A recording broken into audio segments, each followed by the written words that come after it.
अस्सलाम वालेकुम। तोहफ़तुन याली मदद मां तहां जो दुआ गो शाइर अलबेद गोहर गदाई। हिन वक़्तु मां मौजूदु आहियां आस्ताना क़िबला साईं मोहम्मद सलीम शाल अवेसी कादरी चेयरमैन सलवात कमेटी सिंध ऐं मूंसां गॾु वेठा आहिनि हेॾो वॾेरो इशफाक हुसैन काहिर साहब, होॾो मुंहिंजो मुर्शिद पाक साईं रिज़वान जिलानी, हेॾो आहे हाकिम अली रिंद ऐं सहाफ़ी भी आयासीं। बिल्कुलु अॼु तमामु बिरादरान इस्लाम खे नवास रसूल जिगर गोशे बतूल अली बिन तालिबल जे लाल जनाब अमीर हसन जी आमद आहे। इन जे लाइ मां हिकिड़ो ॿ मिसरा तव्हांजी नज़र कंदुमि, तव्हां दुआ वठंदुमि इनशाअल्लाह। तव्हां ख़ुशि हुजो, आबाद जो। बिस्मिल्लाह रहमान रहीम। इजाज़त है क़िबला साईं।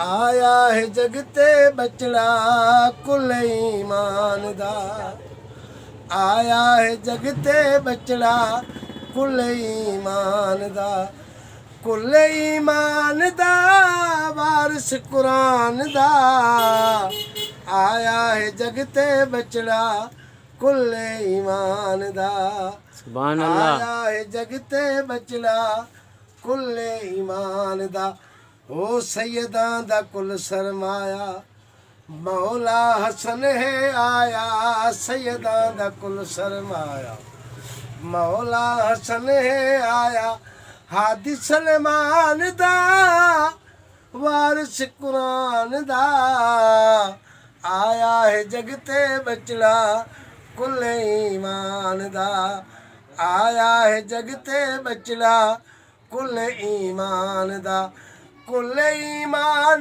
दा